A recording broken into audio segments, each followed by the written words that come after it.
പ്രിയപ്പെട്ട സഹോദരി സഹോദരങ്ങളെ, ശത്രുവിൻ്റെ മേൽ വിജയം വരിക്കുവാൻ, നമ്മുടെ ജീവിതത്തിൽ എല്ലാവിധ ബന്ധനങ്ങളിൽ നിന്നും വിടുതൽ ലഭിക്കുവാനായിട്ട് നമ്മൾ എന്ത് ചെയ്യണം? ഒന്നാമതായിട്ട് വിശുദ്ധ പൗലോസ്ലീഹ റോമാക്കാർക്ക് എഴുതിയ ലേഖനം 12-ാം അധ്യായം 19-ാം വാക്യത്തിൽ ഇപ്രകാരം പറയുന്നു: പ്രിയപ്പെട്ടവരെ, പ്രതികാരം നിങ്ങൾ തന്നെ ചെയ്യാതെ അത് ദൈവത്തിൻ്റെ ക്രോധത്തിന് വിട്ടേക്കുക. എന്തെന്നാൽ ഇപ്രകാരം എഴുതപ്പെട്ടിരിക്കുന്നു: പ്രതികാരം എൻ്റേതാണ്, ഞാൻ പകരം വീട്ടും എന്ന് കർത്താവ് അരുളിച്ചെയ്യുന്നു. നമ്മുടെയൊക്കെ ഒരു ധാരണയുണ്ട്, നമ്മളെ ഉപദ്രവിച്ചവരോട് നമുക്ക് തന്നെ ചോദിക്കണം, പ്രതികാരം ചെയ്യണം. അത് ചോദിച്ചാലേ നമുക്ക് സംതൃപ്തി കിട്ടത്തുള്ളൂ, സന്തോഷം കിട്ടത്തുള്ളൂ. രണ്ടെണ്ണം തിരിച്ചു പറഞ്ഞാൽ, ഒന്ന് പറഞ്ഞാൽ രണ്ടെണ്ണം തിരിച്ചു പറഞ്ഞാലേ നമുക്ക് മനസ്സിനൊരു സുഖം കിട്ടത്തുള്ളൂ. എന്നാൽ പ്രിയപ്പെട്ടവരെ, ഈശോ നമ്മളെ ഓർമ്മപ്പെടുത്തുകയാണ്, പ്രതികാരം നിങ്ങൾ ചെയ്യേണ്ട, അത് നിങ്ങൾ എനിക്ക് വിട്ടു തന്നേക്ക്, ഞാൻ ചെയ്തു കൊള്ളാമെന്ന്. പിന്നെ നമ്മൾ എന്തിനാ? നമുക്ക് വേണ്ടി നമുക്കറിയാം, നമ്മുടെ അപ്പന് മകനെയോ മകളെയോ ആരെങ്കിലും ഉപദ്രവിച്ചാൽ അപ്പം പറയും, മോളെ നീ പേടിക്കണ്ട, മോനെ നീ പേടിക്കണ്ട, നീ ഒന്നും ചെയ്യാൻ പോണ്ട, ഞാൻ അവനോട് ചോദിച്ചോളാം, ഞാൻ അവനോട് പ്രതികാരം ചെയ്തോളാം, നീ ആ കാര്യത്തിൽ ഇടപെടണ്ട എന്ന് നമ്മുടെ മാതാപിതാക്കൾ നമ്മളോട് പറയുകയാണെങ്കിൽ നമുക്ക് എന്തൊരാശ്വാസമാണ്, എന്തൊരു സമാധാനമാണ്.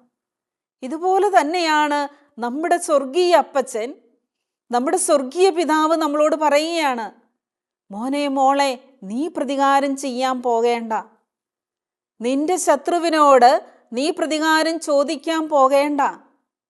നീ പ്രതികാരം ചെയ്താൽ അതിന് ഫലം ഉണ്ടാകത്തില്ല, എന്നാൽ ഞാൻ ചെയ്തു കൊള്ളാം. പിന്നെ എന്തിനാ നമ്മളിങ്ങനെ അസ്വസ്ഥപ്പെട്ട് ശത്രുക്കളുടെ എണ്ണം കൂട്ടി നമ്മൾ അവരെ ശത്രുവായിട്ട് കണ്ട് അവരോട് പ്രതികാരം ചെയ്യാൻ അവസരം നോക്കി നമ്മുടെ മനസ്സും ശരീരവും ആത്മാവും നഷ്ടപ്പെടുത്തേണ്ട വല്ല ആവശ്യമുണ്ടോ? നമ്മളെ ഉപദ്രവിക്കുന്നവരോട്, നമ്മളെ നശിപ്പിക്കുവാൻ ആഗ്രഹിക്കുന്നവരോട് നമ്മൾ അവർക്ക് വേണ്ടി നിശബ്ദമായിട്ടിരുന്ന് പ്രാർത്ഥിച്ചാൽ, ഒന്നും അറിയാത്ത പോലെ നമ്മൾ അവരുടെ കൂടെ മുന്നോട്ട് പോകുമ്പോൾ കർത്താവ് തക്ക സമയത്ത് അവരോട് പ്രതികാരം ചെയ്തുകൊള്ളും, അവരോട് ചോദിച്ചുകൊള്ളൂ. നമ്മൾ പ്രതികാരം ചെയ്യാനോ ചോദിക്കാനോ പോകുമ്പോൾ നമ്മൾ ആഗ്രഹിക്കുന്ന രീതിയിൽ ചിലപ്പോൾ അവർക്ക് ശിക്ഷ കിട്ടത്തില്ല. അവരെ ശിക്ഷിക്കുകയും അവരെ തിരുത്തിക്കൊണ്ട് വരികയും ചിലപ്പോൾ അവരത് നമ്മളോട് ചെയ്തതിൻ്റെ പിന്നിലുള്ള അവരുടെ മാനസികാവസ്ഥയും ഒക്കെ ദൈവത്തിനറിയാം. നമുക്ക് ചിലപ്പോൾ അതൊന്നും മനസ്സിലാക്കത്തില്ല. അതുകൊണ്ട് സമയവും സാഹചര്യമൊക്കെ നോക്കി ഈശോ അവരോട് പ്രതികാരം ചെയ്തുകൊള്ളുമെന്നാണ് നമ്മളോട് തിരുവചനത്തിൽ കൂടി നമ്മെ ഓർമ്മപ്പെടുത്തുന്നത്. അതുകൊണ്ട് പ്രിയപ്പെട്ട സഹോദരങ്ങളെ, നമ്മൾ ശത്രുക്കളോട് പ്രതികാരം ചെയ്യുമ്പോൾ നമ്മുടെ ജീവിതത്തിൽ ദൈവത്തിൻ്റെ കൃപ നഷ്ടപ്പെടുകയാണ് ചെയ്യുന്നത്. ഞാൻ ഓർക്കുകയാണ്, ഒരു കൊച്ച്, എനിക്ക് തോന്നുന്നു നോർത്ത് ഇന്ത്യയിൽ നിന്ന് ധ്യാനിക്കാനായിട്ട് വന്ന ഒരു യുവതി. അവൾ ജർമ്മൻ ഭാഷയൊക്കെ പഠിച്ച് ജർമ്മനി പോകാൻ വേണ്ടി ഒരുങ്ങുക. പക്ഷെ അവൾക്ക് പഠിക്കാൻ പറ്റുന്നില്ല. അവൾ എത്ര ആഗ്രഹിച്ചിട്ടും അവൾക്ക് മുന്നോട്ട് പോകാൻ പറ്റുന്നില്ല. അങ്ങനെ അവൾ തളർന്ന മനസ്സുമായിട്ട് ഇതിനി എങ്ങനെ പൂർത്തിയാക്കുമെന്ന് കരുതി ആകുലപ്പെട്ട് അസ്വസ്ഥപ്പെട്ട് മനസ്സുമായിട്ടാണ് അവൾ ധ്യാനിക്കാനായിട്ട് വന്നത്. അവളുടെ ജീവിതത്തിൽ അവളുടെ കുടുംബത്തെക്കുറിച്ചൊക്കെ ഞാൻ അന്വേഷിച്ചു. സംസാരിച്ചപ്പോൾ അവൾ പങ്കുവെച്ചത് ഇപ്രകാരമാണ്: അവർ 9 മക്കളാണ്. 9 മക്കളിൽ 9ാമത്തെ മകളാണ് ഈ യുവതി. അവളുടെ അപ്പന് നിത്യവും ഒരു മദ്യപാനിയാണ്.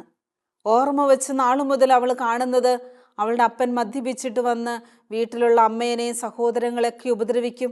അവരാരും പഠിക്കുന്നതോ ഉയർന്ന ജോലിയിൽ പ്രവേശിക്കുന്നതോ ഒന്നും അപ്പന് ഇഷ്ടമില്ല. അങ്ങനെ ചേച്ചിമാർ 9 പേരും ചേച്ചിമാരാണ്, 9 പേരും പെൺകുട്ടികളാണ്. ഈ ചേച്ചിമാരൊക്കെ അപ്പൻ്റെ കയ്യിൽ നിന്ന് രക്ഷപ്പെടാൻ വേണ്ടി 6, 7, 8ാം ക്ലാസ്സിലൊക്കെ എത്തിയപ്പോഴത്തേനും അവർ പഠനമൊക്കെ നിർത്തി എവിടെയെങ്കിലുമൊക്കെ ജോലിക്ക് പോയി ജോലി കണ്ടുപിടിച്ച് അവരൊക്കെ വീട്ടിൽ നിന്ന് രക്ഷപ്പെട്ട് ഓരോരുത്തരായിട്ട് സ്വയം രക്ഷപ്പെട്ടു പോവുകയാണ് ചെയ്തത്. അങ്ങനെ കോൺവെൻറ്റുകളിലും അവിടെ ഇവിടെയൊക്കെ ജോലി ചെയ്ത്, കിച്ചൺ ജോലി ചെയ്ത്, പലതരത്തിലുള്ള കൂലിപ്പണി ജോലി ഒക്കെ ചെയ്തിട്ട് കിട്ടുന്ന തുച്ഛമായ പൈസ ശേഖരിച്ചു വെച്ച് അവരുടെ കുടുംബജീവിതവും അവരുടെ ജീവിത പങ്കാളിയും അവർ തന്നെ സ്വയം കണ്ടെത്തി വിവാഹം കഴിച്ച് ഓരോരുത്തരും സെറ്റിലായിരിക്കുന്നത്. അവസാനം ഈ മകള് പറയുകയാണ്, തൻ്റെ 10ാം ക്ലാസ് പഠനം, ഈ മകള് മാത്രമേ 10ാം ക്ലാസ് വരെ പഠിച്ചിട്ടുള്ളൂ, ബാക്കി ഒറ്റ പെൺകുട്ടികളെ ഈ അപ്പൻ പഠിക്കാൻ സമ്മതിച്ചില്ല. തൻ്റെ 10ാം ക്ലാസ് പഠന സമയത്ത് പോലും അപ്പന് തന്നോട് ക്രൂരമായി പെരുമാറുകയും ഉപദ്രവിക്കുകയൊക്കെ ചെയ്യും. ഇങ്ങനെ അപ്പൻ്റെ കയ്യിൽ നിന്ന് ഒരു തരത്തിലാണ് ഞാൻ 10ാം ക്ലാസ് പാസ്സായത്. അതിനുശേഷം +2ഉം +1ഉം പഠിച്ചതൊക്കെ ഹോസ്റ്റലിൽ നിന്ന് പേടിച്ച് ഭയന്ന് അപ്പനെ കാണാതെയൊക്കെയാണ് പഠിച്ച് ഞാൻ ഇവിടം വരെ എത്തിയത്. എൻ്റെ അമ്മയെ ഒരുപാട് ഉപദ്രവിക്കും. പക്ഷേ ഞാൻ ചോദിച്ചു, മക്കളൊക്കെ മുതിർന്നു കഴിഞ്ഞിട്ടും അപ്പനെ ആരെങ്കിലും അപ്പനെ ചോദ്യം ചെയ്യുകയോ അപ്പനോട് വഴക്ക് കൂടുകയോ എല്ലാം ചെയ്തിട്ടുണ്ടോ എന്ന്. അപ്പോഴാ മകള് പറയുക, സിസ്റ്ററെ, എൻ്റെ അമ്മ ഒറ്റ മക്കളെ കൊണ്ട് അപ്പനെതിരായിട്ട് സംസാരിക്കാൻ, അപ്പനെ വഴക്ക് പറയാനോ അല്ല അപ്പനെതിരായിട്ട് സംസാരിക്കാനോ അമ്മ അനുവദിക്കത്തില്ല.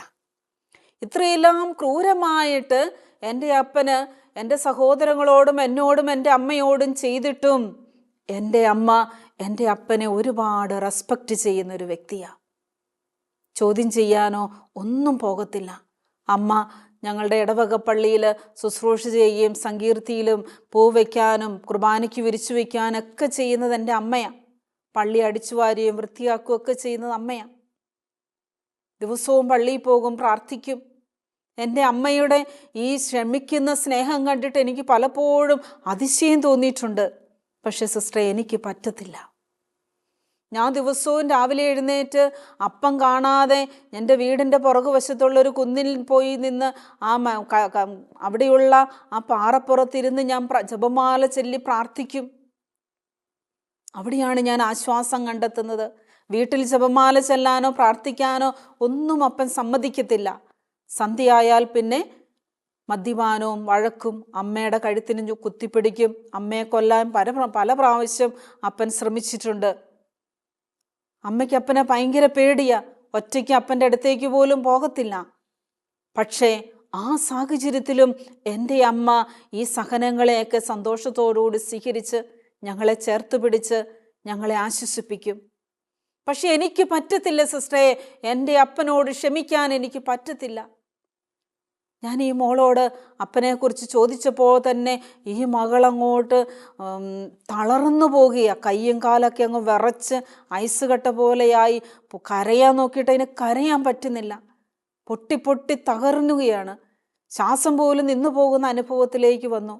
എനിക്ക് തന്നെ പേടിയായി. ഇതെങ്ങനെ മുന്നോട്ട് പോകുമെന്ന് ഞാൻ ഓർത്തു. ആ കൊച്ചിന് അത്രമാത്രം ഭീകരമാണ് അപ്പനെക്കുറിച്ച് ചിന്തിക്കുമ്പോൾ തന്നെ ആ മകളുടെ മനസ്സിലേക്ക് കടന്നു വരുന്നത്. ഞാൻ ചോദിച്ചു, മോളെ, നിന്റെ അപ്പച്ചനോട് നിനക്ക് ക്ഷമിക്കാൻ പറ്റുമോ? ഇല്ല സിസ്റ്ററെ, എനിക്ക് ക്ഷമിക്കാൻ പറ്റത്തില്ല.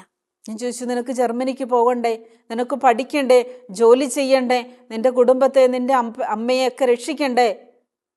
ആ മകള് പറഞ്ഞു, സിസ്റ്ററെ, ഇപ്പോഴെന്നെ പഠിപ്പിക്കുന്നതും +2 പഠിപ്പിച്ചതൊക്കെ എൻ്റെ ചേച്ചിമാരാ. അവരോരോരുത്തരും എനിക്ക് പൈസ തന്നിട്ട് അവരാ എന്നെ സഹായിക്കുന്നതും എന്നെ ഇത്രയൊക്കെ ആക്കിയതും. എൻ്റെ അപ്പൻ എനിക്ക് വേണ്ടി ഒന്നും ചെയ്തിട്ടില്ല. പിന്നെ ഞാൻ എങ്ങനെ ആ മനുഷ്യനോട് ക്ഷമിക്കും? പിന്നെ ഞാൻ എങ്ങനെ എൻ്റെ അപ്പനോട് ക്ഷമിക്കാനായിട്ട് എനിക്ക് സാധിക്കും സിസ്റ്ററെ? എനിക്ക് പറ്റത്തില്ല. എനിക്ക് പഠിച്ച് ജോലി ചെയ്ത് എൻ്റെ അപ്പനോട് എനിക്ക് പ്രതികാരം ചെയ്യണം. എന്നോടും എൻ്റെ സഹോദരങ്ങളോടും എൻ്റെ അമ്മയോടും ചെയ്ത എല്ലാ ദ്രോഹത്തിനും എനിക്ക് പ്രതികാരം ചെയ്യണം.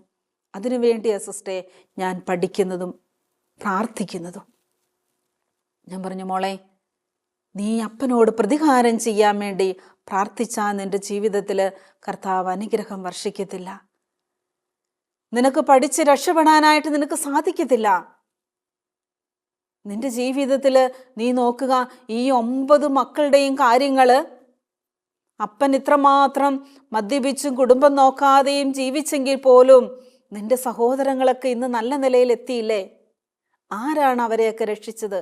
ആരാണ് അവരെയൊക്കെ സഹായിച്ചത്? അവർക്കിന്ന് നല്ല ജീവിത പങ്കാളി, നല്ല കുടുംബം.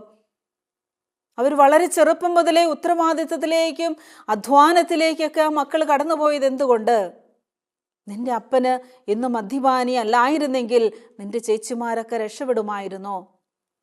അപ്പോൾ അവൾ പറഞ്ഞു, ശരിയാ സിസ്റ്ററെ, എൻ്റെ അപ്പൻ ഒന്നും ചെയ്തില്ലെങ്കിലും എൻ്റെ ചേച്ചിമാരുടെയൊക്കെ ജീവിതം സന്തോഷമാ, സമാധാനമാ. അവരൊക്കെ നന്നായി ജീവിക്കുന്നുണ്ട്. അവർക്കൊക്കെ ഇപ്പോഴും അപ്പനോട് സ്നേഹമുണ്ട്. അവരൊക്കെ അപ്പനോട് മിണ്ടാനൊക്കെ തുടങ്ങി. പക്ഷേ എനിക്ക് പറ്റുന്നില്ല. എനിക്കെൻ്റെ അപ്പനോട് മിണ്ടാൻ പറ്റുന്നില്ല. എനിക്കെൻ്റെ അപ്പൻ ഈ വശത്തു കൂടി വരുമ്പോൾ ഞാൻ ഇപ്പുറത്തെ സൈഡിൽ കൂടി പോവും. അപ്പൻ്റെ മുഖത്ത് പോലും ഞാൻ നോക്കത്തില്ല. എനിക്ക് ക്ഷമിക്കാൻ പറ്റത്തില്ല സിസ്റ്ററെ എന്ന് പറഞ്ഞു. ഞാൻ ആ മകളെ സമർപ്പിച്ചു പ്രാർത്ഥിച്ചു. മകളോട് പറഞ്ഞു, മോളെ, നിന്റെ ജീവിതത്തിലും ചേച്ചിമാർക്ക് കിട്ടിയതുപോലെ ദൈവത്തിൻ്റെ അനുഗ്രഹവും നല്ലൊരു കുടുംബജീവിതവും നല്ലൊരു ജോലിയും നിന്റെ ആ കുടുംബത്തെ നിനക്ക് രക്ഷിക്കാനൊക്കെ ആയിട്ട് സാധിക്കണമെങ്കിൽ നീയും നിന്റെ അപ്പച്ചനോട് ക്ഷമിക്കാൻ തയ്യാറാകണം. അങ്ങനെ ദൈവവചനത്തിൽ കൂടിയൊക്കെ പറഞ്ഞു കൊടുത്തു കഴിഞ്ഞപ്പോൾ അവൾ ക്ഷമിക്കാൻ തയ്യാറായി. അവളുടെ പേടി മാറി, ഭയം മാറി. അവൾ ആ വിറയ്ക്കുന്ന ആ അപ്പനെക്കുറിച്ച് ചിന്തിക്കുമ്പോൾ തന്നെ മനസ്സിലേക്ക് കടന്നു വരുന്ന ആ ആദിയും ആകുലതയും ഒക്കെ മാറാൻ തുടങ്ങി. അവൾ ശാന്തമായി, സ്വസ്ഥമായി ക്ഷമിക്കാനായിട്ട് അവൾ തീരുമാനമെടുത്തു. പരിശുദ്ധാത്മാവിൻ്റെ ശക്തി അവളുടെ മേൽ വന്നു. പിന്നീടുള്ള അവളുടെ ജീവിതത്തിലേക്ക് ദൈവത്തിൻ്റെ കൃപ കടന്നു വരാനും പഠിക്കുവാനും നല്ലൊരു ജീവിതത്തിലേക്ക് പ്രവേശിക്കുവാനുള്ള അവിടെ തടസ്സങ്ങളൊക്കെ കർത്താവ് എടുത്തു മാറ്റി. പ്രിയപ്പെട്ടവരെ, ഇതുപോലെ ഓരോ കുടുംബവും രക്ഷപ്പെടുവാനായിട്ട്, രക്ഷിക്കുവാനായിട്ട്, ദൈവത്തിൻ്റെ സ്നേഹവും ശക്തിയും അനുഭവിച്ചറിയുവാനായിട്ട് അവരെ സഹായിക്കുന്ന വ്യക്തികളാണ് അവരുടെ കുടുംബജീവിതത്തിൽ ദൈവം തിരഞ്ഞെടുക്കുന്ന, സഹനങ്ങൾ നൽകുന്ന ചില വ്യക്തികൾ. അത് ചിലപ്പോൾ അപ്പനാകാം, അമ്മയാകാം, അല്ലെങ്കിൽ മക്കൾ ആരെങ്കിലും ആയിരിക്കാം. ചിലപ്പോൾ ഓരോ കുടുംബങ്ങളിലും വ്യത്യസ്തമായ രീതിയിലാണ് ദൈവത്തിൻ്റെ സഹനങ്ങൾ കടന്നു വരുന്നത്. അപ്പോൾ നമ്മൾ ചിന്തിക്കും, ആ സഹനങ്ങൾ നൽകുന്ന ആ വ്യക്തിയാണ് നമ്മുടെ കുടുംബത്തിലെ എല്ലാ പ്രശ്നത്തിൻ്റെയും കാരണക്കാരെന്ന്. എൻ്റെ അപ്പൻ നല്ലതായിരുന്നെങ്കിൽ, അല്ല എൻ്റെ അമ്മ നല്ലതായിരുന്നെങ്കിൽ, അല്ല എൻ്റെ ഈ മകനൊന്ന് വിശദീകരിക്കപ്പെട്ടിരുന്നെങ്കിൽ, ഈ മകന് മാത്രമാണ് ഇങ്ങനെ ആയിപ്പോയത്, ബാക്കി എല്ലാ മക്കളും നല്ലതാണ്. അങ്ങനെ ആ സഹനങ്ങൾ കുടുംബത്തിലേക്ക് നൽകുന്ന വ്യക്തിയെ നമ്മൾ മാറ്റി നിർത്തും. അവരോട് നമുക്ക് വെറുപ്പാ, വിദ്വേഷമാ. അവരെ നമ്മൾ നമ്മുടെ ഹൃദയത്തിൽ നിന്നും മനസ്സിൽ നിന്നൊക്കെ നമ്മൾ മാറ്റി നിർത്തും. എന്നാൽ പ്രിയപ്പെട്ടവരെ, നമ്മൾ മനസ്സിലാക്കുക, ഏതൊരു വ്യക്തിയാണോ കുടുംബത്തിലേക്ക് സഹനങ്ങൾ നൽകുന്നത്, ഏതൊരു വ്യക്തിയിൽ കൂടിയാണോ കുടുംബത്തിലേക്ക് സഹനങ്ങളും കുരിശുകളും കടന്നു വരുന്നത്, ആ വ്യക്തിയിൽ കൂടിയാണ് ദൈവത്തിൻ്റെ അനുഗ്രഹം കടന്നു വരുന്നത്. നമ്മളെ സ്നേഹിക്കുന്നവരിൽ നിന്ന് സ്നേഹം കിട്ടും. പക്ഷേ ദൈവത്തിൻ്റെ അനുഗ്രഹം കിട്ടുന്നത് ആരാണോ നമുക്ക് സഹനങ്ങൾ നൽകുന്നത്, ആ വ്യക്തിയിൽ കൂടിയാണ്. ഞാൻ ഈ മകളോട് പറഞ്ഞു, മോളെ, നിന്റെ അമ്മ നിന്നെ സ്നേഹിക്കുകയും സഹായിക്കുകയും ഒക്കെ ചെയ്യുന്നുണ്ട്. പക്ഷേ ദൈവത്തിൻ്റെ അനുഗ്രഹം നിന്റെ കുടുംബത്തിലേക്ക് കടന്നു വന്നത്, നിനക്ക് ഇത്രയൊക്കെ പഠിക്കാനും ഇവിടം വരെ എത്തിച്ചേരാനും ഒക്കെ സാധിച്ചത് നിന്റെ അപ്പച്ചൻ വഴിയാ. നിന്റെ ഈ അപ്പനിൽ കൂടിയാണ് നിന്റെ ഈ ജീവിതത്തിലേക്ക്, നിന്റെ ഈ കുടുംബത്തിലേക്ക്, നിന്റെ ചേച്ചിമാരുടെ ജീവിതത്തിലേക്കൊക്കെ, ഒരു കുടുംബ ജീവിതത്തിലേക്കൊക്കെ അനുഗ്രഹങ്ങൾ കടന്നു വന്നത് നിന്റെ ഈ അപ്പച്ചൻ മൂലമാണ്. നിന്റെ ഈ അപ്പച്ചൻ കഠിനാധ്വാനം ചെയ്ത്, വീട്ടിൽ സ്ഥലങ്ങളൊക്കെ ഉണ്ട്, ആ സ്ഥലത്ത് പറമ്പിൽ ജോലി ചെയ്ത് കൃഷി ചെയ്ത് നല്ല ഒരു അപ്പനായിട്ട് ജീവിച്ചിരുന്നെങ്കിൽ ഇന്ന് നിന്റെ ഈ ചേച്ചിമാരൊക്കെ ചിലപ്പോൾ അപ്പൻ്റെ കൂടെ കൃഷിപ്പണി ചെയ്തും അമ്മയുടെ കൂടെ കൃഷിപ്പണി ചെയ്തും വീട്ടിലിങ്ങനെ കല്യാണം കഴിക്കാതെയും, അല്ലെങ്കിൽ വീട്ടിൽ ചിലപ്പോൾ അവരുടെ മുന്നോട്ടുള്ള കാര്യങ്ങളിലൊന്നും അവരൊരു തീരുമാനമെടുക്കാതെ അപ്പനെ ആശ്രയിച്ചും അമ്മയെ ആശ്രയിച്ചും അവർ ജീവിത പങ്കാളിയെ കണ്ടെത്തട്ടെ, അവർ ഞങ്ങളെ കെട്ടിച്ചു വിടട്ടെ എന്നൊക്കെ ആഗ്രഹിച്ച് വീട്ടിലിരുന്നായിരുന്നെങ്കിൽ ഈ സഹോദരിമാരുടെയൊക്കെ വിവാഹ ജീവിതവും അവരുടെയൊക്കെ കുടുംബജീവിതവും അവരുടെയൊക്കെ ജീവിതത്തിൽ ആവശ്യമായ അനുഗ്രഹമൊക്കെ അവർക്ക് കിട്ടുമായിരുന്നു. അപ്പോൾ അവൾ പറഞ്ഞു, ഇല്ല, അപ്പൻ ഈ മദ്യപാനി ആയതുകൊണ്ടും ഓരോരുത്തരും വളരുന്നതനുസരിച്ച് മുതിർന്നവർ ഓടി രക്ഷപ്പെടുകയും ചെയ്ത് വീട്ടിൽ നിന്ന് പല സ്ഥലങ്ങളിലും പോയി നിന്ന് അവരധ്വാനിച്ച് കഷ്ടപ്പെട്ട്, കാരണം അപ്പനെയും അമ്മയും ആശ്രയിച്ചിട്ട് കാര്യമില്ല എന്നവർക്ക് മനസ്സിലായി. അവരുടെ ഓരോരുത്തരുടെയും ജീവിതം രക്ഷപ്പെടുത്താൻ വേണ്ടി അവർ തന്നെ സ്വയം തീരുമാനമെടുത്ത് മുന്നോട്ടിറങ്ങി. അതുകൊണ്ട് അവരുടെ ജീവിതത്തിൽ ദൈവത്തിൻ്റെ ശക്തമായ കരവും കൂടെ ഉണ്ടായിരുന്നു. ദൈവത്തിൻ്റെ സ്നേഹം അവർ അനുഭവിച്ചറിഞ്ഞു. ദൈവത്തിൽ അവർക്ക് വിശ്വാസമുണ്ടായി. പ്രിയപ്പെട്ടവർ, ഇതുപോലെയാണ് നമ്മുടെയൊക്കെ കുടുംബജീവിതത്തിലും നമ്മുടെയൊക്കെ വ്യക്തി ജീവിതത്തിലും ചിലപ്പോൾ ചില സഹനങ്ങൾ ചില വ്യക്തികളിൽ കൂടി കടന്നു വരും. ഓരോ കുടുംബത്തിലേക്കും സഹനങ്ങൾ നൽകാൻ ആ കുടുംബത്തിലുള്ള ആരെയെങ്കിലും ഒരാളെ ആയിരിക്കും ദൈവം തിരഞ്ഞെടുക്കുന്നത്. അതാരാണെന്ന് ആ സഹനങ്ങൾ ലഭിക്കുമ്പോൾ നമുക്ക് മനസ്സിലാകും. ചിലപ്പോൾ ഓരോ കുടുംബത്തിലും അപ്പനെയോ അമ്മയോ ആരെങ്കിലും ഒരാളെ ആയിരിക്കും തിരഞ്ഞെടുക്കുന്നത്. ചിലപ്പോൾ മക്കളിൽ നിന്ന് ആരെങ്കിലും ഒരാളെ ആയിരിക്കും ദൈവം തിരഞ്ഞെടുക്കുന്നത്. സ്ഥിരം മദ്യപാനിയായിട്ടും മഴക്കാളനായിട്ടും ദുശ്ശീലങ്ങൾക്ക് അടിമപ്പെട്ടോ അല്ലെങ്കിൽ കുടുംബം നോക്കാതെയോ അങ്ങനെ എന്തെങ്കിലുമൊക്കെ ഓരോ തരത്തിലുള്ള ബലഹീനതകളുള്ള ഒരു വ്യക്തി ആ കുടുംബത്തിൽ എപ്പോഴും ഉണ്ടാകും. നമ്മൾ മനസ്സിലാക്കണം, ആ വ്യക്തിയാണ് നമ്മുടെ കുടുംബത്തിലേക്ക് ദൈവത്തിൻ്റെ രക്ഷാകരമായ സ്നേഹം കടന്നു വരുവാൻ, അനുഗ്രഹം കടന്നു വരുവാൻ ഒരു ഉപകരണമായി നിൽക്കുന്ന വ്യക്തി. അവരെ നമ്മൾ സ്നേഹിക്കുമ്പോൾ, ബഹുമാനിക്കുമ്പോൾ, അവരുടെ സഹനത്തിൽ അവരുടെ കൂടെ നിന്ന് അവരെ ശക്തിപ്പെടുത്തുമ്പോൾ ആ അനുഗ്രഹമൊക്കെ നമുക്ക് നഷ്ടപ്പെടാതെ നമുക്ക് അനുഭവിക്കാൻ സാധിക്കും.